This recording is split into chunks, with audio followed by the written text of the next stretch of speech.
কাশ্মীরের পাহাল গ্রামে যখন রক্ত ঝরছে, পর্যটকদের আর্তনাদে আকাশ ভারী হয়ে উঠছে। ঠিক সেই সময় প্রধানমন্ত্রী নরেন্দ্র মোদী ছিলেন সৌদি আরব সফরে।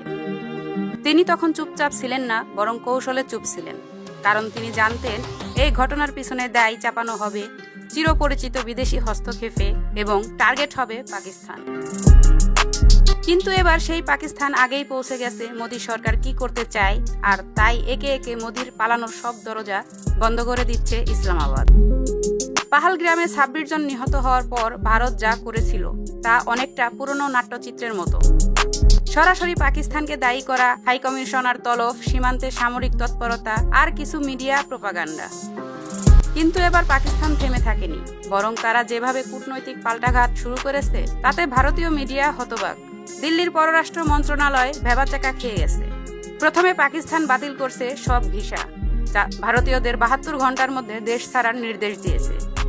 এরপর আকাশসীমা বন্ধ, ভারতীয় পণ্য রপ্তানি নিষিদ্ধ, সীমান্ত বন্ধ এবং কূটনৈতিক সম্পর্ক ন্যূনতম পর্যায়ে নামিয়ে আনা।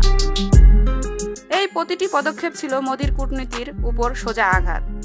এবং সবচেয়ে বড় কথা, ইন্দাস পানি চুক্তির উপর পাকিস্তানের হুমকি। তারা স্পষ্ট বলেছে, ভারত যদি নদীর পানি আটকে দেয় সেটা যুদ্ধ ঘোষণা বলেই ধরা হবে। এর মানে কি? মানে মোদী যে আন্তর্জাতিক মঞ্চে নিজেকে একজন উন্নয়নের প্রতীক হিসেবে তুলে ধরেছিলেন, সেখানে তিনি নিজেই হয়ে পড়েছেন অবাঞ্ছিত নেতা। কারণ পাকিস্তান জাতিসংঘে পর্যন্ত ভারতের বিরুদ্ধে সরাসরি অভিযোগ এনে দিয়েছে। এই মুহূর্তে মোদীর কূটনৈতিক চ্যানেলগুলো কার্যত স্তব্ধ। কোনো মিত্র রাষ্ট্র সরাসরি ভারতের পাশে এসে দাঁড়ায়নি, বরং সবাই বলছে উভয় পক্ষকে সংযত থাকতে হবে। এটাই কূটনৈতিক ভাষায় পরাজয়ের প্রথম সাইন। আর এই অবস্থায় পাকিস্তান যা করেছে তা হলো কৌশলগত মাস্টার স্ট্রোক। তারা জানে ভারত এই মুহূর্তে অনেকগুলো জায়গায় ব্যস্ত। উত্তর পূর্ব ভারতে বিদ্রোহ, মণিপুরে দাঙ্গা, পাঞ্জাবে কৃষক বিক্ষোভ, আর তার উপর 2025-এ সাধারণ নির্বাচন। এর মাঝেই কাশ্মীরে হামলা মোদীকে নীরব করে দিয়েছে। পাকিস্তান জানে এটাই চাপ দেওয়ার সঠিক সময়, আর তাই তারা একটার পর একটা গেট বন্ধ করে দিচ্ছে। ভিসা বন্ধ, আকাশ বন্ধ, বাণিজ্য বন্ধ, সম্পর্ক বন্ধ। এই অবস্থায় মোদীর সামনে পালানোর কোনো রাস্তা নেই। তিনি এখন যেটা করতে পারেন তা হলো মুখ রক্ষা করা। কিন্তু সেটা কি হবে? প্রশ্নটা এখন সেটাই। আর পাকিস্তান এই প্রশ্নটা সামনে এনে দিয়েছে একেবারেই সময় বুঝে, জায়গা বুঝে।